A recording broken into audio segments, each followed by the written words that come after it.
Around 400,000 residents have fled the city of Goma in the DRC. This comes after authorities warned of further volcanic eruptions. Some have fled the DRC and sought shelter in neighbouring Rwanda.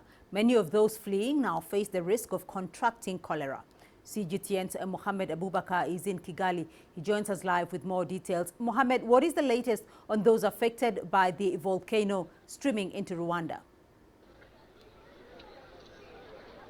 Well, Beatrice, since the first volcanic eruption happened in 22nd, thousands of residents of Goma cities or other villages around Goma have had to flee to the neighboring towns in Goma and also across the border to Rwanda. The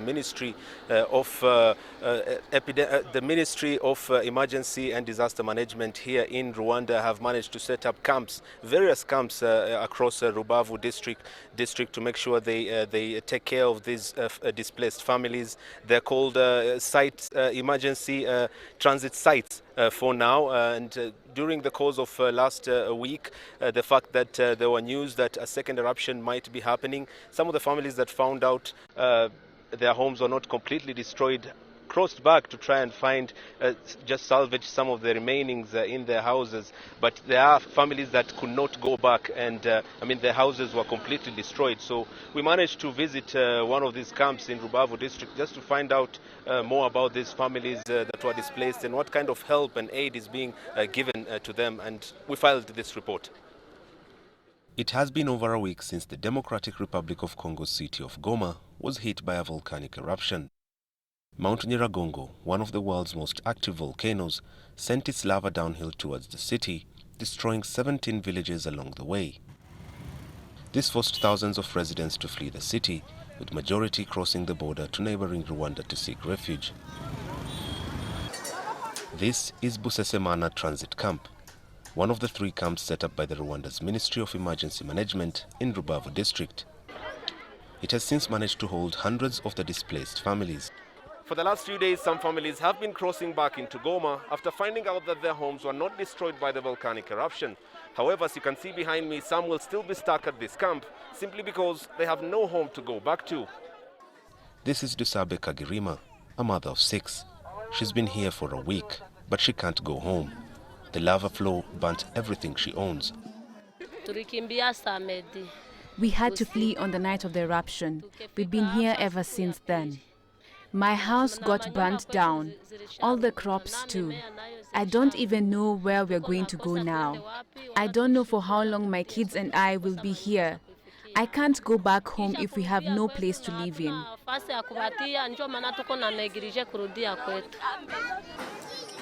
The same thread of depressing stories runs throughout this place.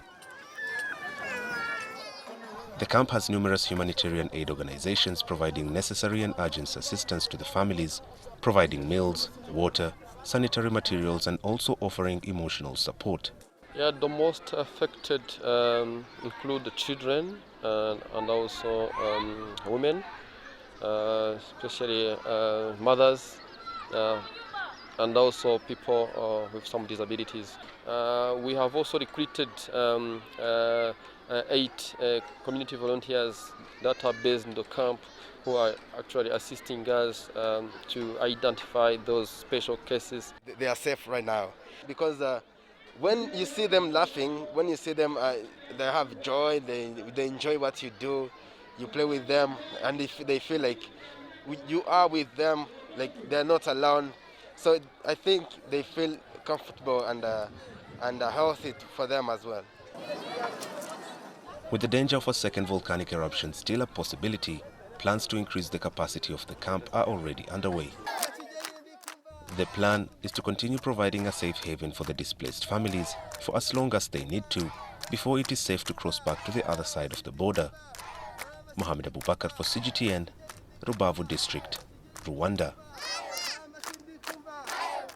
Well, Mohamed, it's quite a dire situation over there. There are reports now of a cholera outbreak in some of the camps. What is the latest and how is Rwanda preparing to deal with an influx of even more people?